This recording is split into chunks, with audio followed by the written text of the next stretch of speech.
Hello. నా జీవితంలో నేను తెలుసుకొని ఆచరిస్తున్న ఒక విషయం చెప్పాలనుకుంటున్నాను. మనం ఏ తప్పు చేయకపోయినా సరే, మనని అపార్థం చేసుకున్న వ్యక్తుల దగ్గర పదే పదే వెళ్ళి, నేను మంచోడిని, నేను ఆ తప్పు చేయలేను, ప్లీజ్ అర్థం చేసుకోండి అని బ్రతిమలాడాల్సిన అవసరం లేదు. ఇక్కడ అర్థం చేసుకోవాల్సిన విషయం ఏముందంటే, ఒకటి, నిన్నెవరైతే ట్రస్ట్ చేస్తుండ్రో, నిన్నెవరైతే ఇష్టపడుతుండ్రో, ఆ వ్యక్తులు నీ దగ్గర జరిగే ఎలాంటి తప్పునైనా సరే క్షమించే హృదయం ఉంటుంది. ఎప్పుడైతే నువ్వు చేసిన చిన్న తప్పైనా పెద్ద తప్పైనా సరే దాన్ని వాళ్ళు క్షమించలేకపోతున్నారంటే నీ పైన వాళ్ళకు ఎలాంటి అభిప్రాయం లేదు. ఒకవేళ ముందున్న అభిప్రాయం ఇప్పుడు లేదని అర్థం చేసుకోవాలి. ఇది ఎంత తొందరగా అర్థం చేసుకుంటే అంత బాగుంటుంది. ఇది ఒక సైన్ లాంటిది. మనుషులు మారుతా ఉంటారు. రోజులు మారుతున్న కొద్దీ మనుషులు మారుతా ఉంటాయి.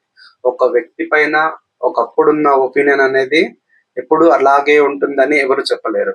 అలాగే మన ఒక వ్యక్తితో పరిచయం ఉన్నప్పుడు కొత్తలో చాలా బాగుంటుంది. కొత్తలో మనం ఎలాంటి తప్పు చేసినా క్షమించే హృదయం వాళ్ళకు ఉంటుంది. కాకపోతే రోజులు మారుతున్న కొద్దీ నిజాలు తెలుస్తాయి. మనిషితో ఒక వ్యక్తితో ట్రావెల్ అవుతున్నప్పుడు ముందున్న ఒపీనియన్ అంటే ఒక పర్సన్ తో ఫోన్ లో ఉన్న కాన్వర్జేషన్ ఒక వ్యక్తితోటి 24 గంటలు స్పెండ్ చేస్తున్నప్పుడు ఉండవు. ఎందుకంటే ఫోన్ లో ఉన్నప్పుడు కొంత టైం మాత్రమే ఇస్తుంది. దూరం ఉన్నప్పుడు అదేదో సామెత ఉంటుంది కదా, దూరపు కొండలు నునుపు అన్నట్టు. దూరం ఉన్నప్పుడు ఏవైనా సరే బంధం, రిలేషన్ ఏదైనా సరే చాలా అద్భుతంగా ఉంటుంది. ఎప్పుడైతే దగ్గర ఉండి కలిసి ఉంటారో అప్పుడు రియాలిటీ బయటపడతా ఉంటుంది. దూరం ఉన్నప్పుడు మేబీ నటిస్తుండవచ్చు, నటించకపోవచ్చు. బట్ రియాలిటీలో ఉన్నప్పుడు అంత పేషెన్స్ ఉండొచ్చు, ఉండకపోవచ్చు. ఇలాంటివి జరుగుతూ ఉంటాయి. సో మొదట్లో మనం ఏ తప్పు చేసినా క్షమించే మనసున్న గొప్ప వ్యక్తులు ఒకసారి మనతో కొన్ని రోజులు ట్రావెల్ చేసిన తర్వాత, కొన్ని సంవత్సరాలు కొన్ని నెలలు గడిచిన తర్వాత మనం చేసిన ఒక చిన్న తప్పు లేదా నువ్వు చేయలేవు కానీ అది బయట ఏదో రకంగా అపార్థం చేసుకున్నారు, అపార్థం చేసుకుని నిందిస్తున్నారు. అంటే ఇక్కడ ఒకటి అర్థం చేసుకోవాల్సిన విషయం ఏంటంటే, నిజానికి నీ పైన గనక ప్రేమ ఉంటే, నీ పైన గనక ఇష్టం ఉంటే, నిన్ను నమ్మే వ్యక్తులైతే, నేను మాట్లాడుతున్నది మనకు దగ్గర కావాల్సిన వ్యక్తులు, ఫ్యామిలీ మెంబర్స్ అయినా అవ్వచ్చు, ఫ్రెండ్స్ అయినా అవ్వచ్చు, లేకుంటే ఎవరైనా రిలేషన్ లో ఉంటే వాళ్ళైనా ఉండొచ్చు. నేను పర్టికులర్ ఒక వ్యక్తి గురించి నేను మాట్లాడట్లేదు ఇక్కడ. సో మన పైన వాళ్ళకు ప్రేమ, ఇష్టం, నమ్మకం ఉన్నదనుకోండి, నువ్వు చేసిన తప్పునైనా సరే క్షమించే మనసు వాళ్ళకు ఉంటుంది. అంటే ఒక లిమిట్స్ వరకు. నిజంగా ప్రేమ ఉంటే, నిజంగా నమ్మకం ఉంటే, నిజంగా ఫ్రెండ్షిప్ ఉంటే లిమిట్స్ ఉండదు. నువ్వేం చేసినా సరే వాళ్ళు క్షమిస్తారు. సో ఎవరైతే నువ్వు చేయని తప్పుని నువ్వు తప్పు చేసావని నిన్ను దూరం ఎప్పుడైతే పెడుతుండ్రో అర్థం చేసుకోవాల్సిన విషయం ఏంటంటే, నీ మీద వాళ్ళకి ఇంట్రెస్ట్ పోయినట్టు లెక్క, నువ్వంటే ఇష్టం పోయినట్టు లెక్క, నీతో ఫ్రెండ్షిప్ చేసే ఇంట్రెస్ట్ వాళ్ళు కోల్పోయినట్టు లెక్క. సో అలాంటి వ్యక్తుల దగ్గర పోయి పదే పదే బ్రతిమలాడాల్సిన అవసరం ఎంత మాత్రం కూడా లేదు.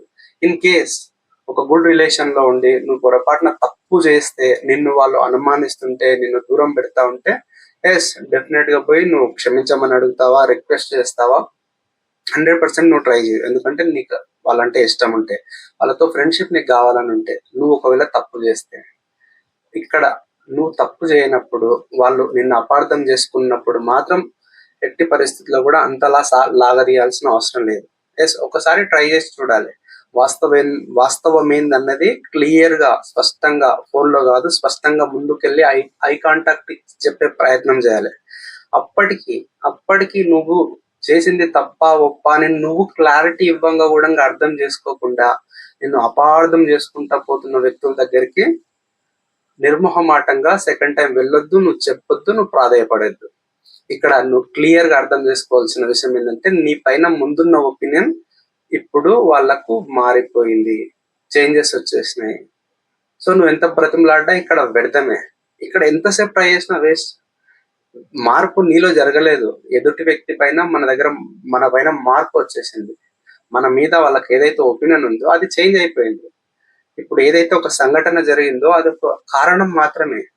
వాళ్ళు ఈగర్లో వెయిట్ చేస్తా ఉంటారు, ఎప్పుడు టైం దొరుకుతుందా, ఎప్పుడు ఇక్కడ నుండి వెళ్ళిపోదామా, ఎప్పుడు నిన్ను దూరం పెడదామా అని. దానికి తోడు ఇదొక సాకు అడ్డం అవుతా ఉంది, దీన్ని బేస్ చేసుకొని ఉంటది. సో ఇలాంటి సందర్భంలో నువ్వు పదే పదే వాళ్ళ దగ్గరికి వెళ్ళి బ్రతిమలాడడం వల్ల ఏం జరుగుతుంది? వాళ్ళకేం జరగదు, వాళ్ళు డెఫినెట్ గా వెళ్ళిపోదామంటారు. మనకేం జరుగుతుందంటే, నాకు అర్థమైన విషయం ఏంటంటే మన ఆత్మగౌరవం దెబ్బతింటుంది. ఒకసారి 2 సార్లు చాలా బాగుంటుంది వెళ్ళి. నువ్వు పదే పదే వెళ్ళి నేను మంచోడిని, నేను తప్పు చేయలేను, నాతో మాట్లాడాలి, ఉండాలి అని బ్రతిమలాడితే నీ ఆత్మగౌరవం అనేది ఒకటి ఉంటుంది. అది దెబ్బతింటుంది. నీ ప్రయత్నం నీ మనస్సులో జరుగుతుందంటే నీకంటూ ఒక సెల్ఫ్ రెస్పెక్ట్ అనేది ఒకటి ఉంటుంది కదా. నిన్ను ఇష్టపడని వ్యక్తి, నిన్ను దూరం పెడుతున్న వ్యక్తి దగ్గరికి పదే పదే పోతా ఉంటే నీకు తెలియకుండానే మన ఆత్మగౌరవం, మన సెల్ఫ్ రెస్పెక్ట్ అనేది డెఫినెట్ గా పోతా ఉంటుంది. ఈ ప్రయత్నం చేసుకుంటా పోతే ఇంకో ముఖ్యమైనది, తెలియకుండానే మన టైం వేస్ట్ అయిపోతుంది. క్లియర్, ఒక వ్యక్తి ఇన్ని రోజులు కలిసి ఉన్న తర్వాత ఏదో కారణం చేత మనం దూరం పెడుతున్నాడంటే అర్థం చేసుకోవాల్సింది ఆ వ్యక్తి మనల్ని వద్దనుకుంటుండు. అది ఎప్పుడైతే అర్థం చేసుకుంటామో మనకు టైం సేవ్ అవుతుంది. ఆ మనిషిని పక్కకు పెట్టేస్తే అర్థమవుతుంది. ఒకవేళ లేదు ఇక్కడ అర్థమైంది వాళ్ళకు అనుకుంటే ఏదో ఒక సందర్భంలో వాళ్ళు రియలైజేషన్ అవుతారు. రియలైజేషన్ అంటే మీన్స్ నువ్వు తప్పు చేయలేవని ఎప్పుడైతే వాళ్ళు అర్థం చేసుకొని నీ దగ్గరికి వచ్చి యథావిధిగా ఉండేందుకు ప్రయత్నిస్తారో అప్పుడు నువ్వు ట్రై చేయొచ్చు, లేదంటే లేదు. ఇక్కడ క్లియర్ ఏంటంటే వాళ్ళు కావాలని అక్కడ పెడుతున్నప్పుడు మనం ప్రయత్నించాల్సిన అవసరం ఎంత మాత్రం లేదు. ఇక్కడ టైం సేవ్ అవుతుంది, నీ సెల్ఫ్ రెస్పెక్ట్ మిగులుతా ఉంది. ఈ ఈ తదంగం అంతా జరుగుతున్నప్పుడు జనరల్ గా ఏం జరుగుతుంది? 100% మనిషి మానసిక ప్రశాంతతను కోల్పోతా ఉంటారు. అన్నిటికన్నా ముఖ్యమైనది ప్రశాంతత, దాన్ని కోల్పోతారు. ఎప్పుడైతే ఒక వ్యక్తి మనం దూరం పెడుతుండో ఎంత తొందరగా వీలైతే అంత తొందరగా నువ్వు రియలైజేషన్ అవ్వాలి. నువ్వు ఎంత తొందరగా వీలైతే అంత తొందరగా రియలైజేషన్ అయ్యి నీ గురించి నువ్వు తెలుసుకోవాలి. ఇప్పుడు నేను ఎంతవరకు టైం కేటాయించవచ్చు ఈ వ్యక్తి కోసం, నేను ఎన్నిసార్లు అడగొచ్చు, ఎన్నిసార్లు ప్రాధాన్యపడవచ్చు, అంత ఇంపార్టెంటా? ఎందుకంటే ఈ కాన్వర్జేషన్ ఎప్పటివరకు అయితే ప్రొలాంగ్ అవుతా ఉంటుందో, ఇద్దరి మధ్యలో ఎప్పటివరకు అయితే సంభాషణ జరుగుతూ ఉందో, ఆ బాండింగ్ ని బట్టి, ఇప్పుడు ఇద్దరు ఫ్రెండ్స్ ఉండరు, బెస్ట్ ఫ్రెండ్స్, చిన్న పర్సన్ ఉండరు, వాళ్ళిద్దరి మధ్యలో ఒక గొడవ వచ్చి దూరం పెట్టిండంటే అంత ఈజీ కాదు కదా వాడితో రెగ్యులర్ గా కలిసి ఉండి తిరిగి ఎన్నో మెమరీస్ ఉండి అంత సడన్ గా మర్చిపోవడం. ఈ మధ్యలో ఎన్ని రోజులైతే ఈ కాన్ఫ్లిక్ట్, ఈ సంఘర్షణ జరుగుతుంటే అన్ని రోజులు వ్యక్తి మానసిక ప్రశాంతతని డెఫినెట్ గా కోల్పోతాడు. అసలు ఇంకా ఒక వేరే పని మీద కాన్సన్ట్రేషన్ అనేది రాదు. ఇది అనేది ప్రతిసారి గుచ్చుతా ఉంటుంది. ఇక్కడ ఇలాగ ప్రయత్నిస్తూ అవుతూ ఉంటే మన మాటలకున్న వాల్యూ పోతుంది. ఎన్నిసార్లు నేను ప్రయత్నిస్తూ పోతా ఉంటే ఆ వ్యక్తి ఏమనుకుంటాడంటే, అరే ఒకవేళ వీడే గనక తప్పు చేయకపోతే వీడికి ఆత్మగౌరవం ఉంటుండే, వీడు ఎన్నిసార్లు నా దగ్గరకు వచ్చి బ్రతిమలాడకపోతుండే, నిజంగానే వీడు తప్పు చేసిండు కాబట్టి నా దగ్గరకు వచ్చి ఎన్నిసార్లు ప్రాధాయపడతాడు. అంటే నువ్వు ఇన్నిసార్లు ప్రాధాయపడతా ఉంటే ఆ వ్యక్తిని కన్విన్స్ చేయడం కోసము, లేదంటే ఆ వ్యక్తితో ఫ్రెండ్షిప్ కావడం కోసం నువ్వు ప్రయత్నిస్తున్న విషయము వాళ్ళకి తెలియకుండా వాళ్ళు ఏమనుకుంటారంటే, వీడు నిజంగానే తప్పు చేసిండు కాబట్టి వాడు ఇంతగానం బ్రతిమలాడుతా ఉంది. ఇలా అనుకునే అవకాశాలు చాలా ఎక్కువ మాత్రమే ఉంటుంది. సో నా జీవితంలో నాకు అర్థమైన విషయం ఏంటంటే, ఎంత తొందరగా ఆ వ్యక్తిని దూరం పెడితే అంత మంచిదని నేను చెప్తాను.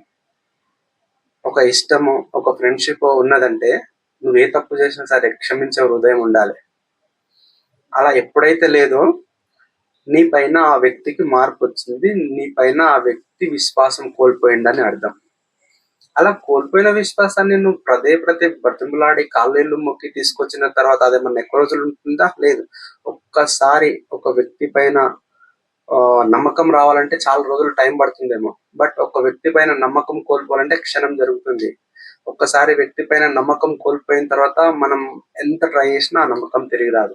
అది లోపల మనసులో ఉండిపోతా ఉంటుంది. ఇన్ కేస్ బలవంతంగా లాక్కొచ్చి కలుపుకొని మాట్లాడ అది జస్ట్ 1-2 months లోనే మళ్ళీ ఏదో ఒక కాన్ఫ్లిక్ట్ వస్తూ ఉంటుంది, మళ్ళీ ఒక సందర్భం వస్తుంది, మళ్ళీ ఒక చిన్న గొడవ అవుతుంది, మళ్ళీ యథాతథంగా దొరికిపోతా ఉంటుంది.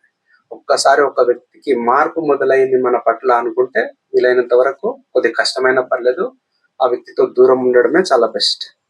ఒకవేళ నిజంగానే నిన్ను అపార్థం చేసుకున్నట్టయితే నిజం తెలుసుకున్న వెంబడే ఆ వ్యక్తులు ఖచ్చితంగా వచ్చి మనతో ఉండేందుకు ప్రయత్నిస్తారు. అప్పుడు ట్రూగా హ్యాపీగా ఉండొచ్చు.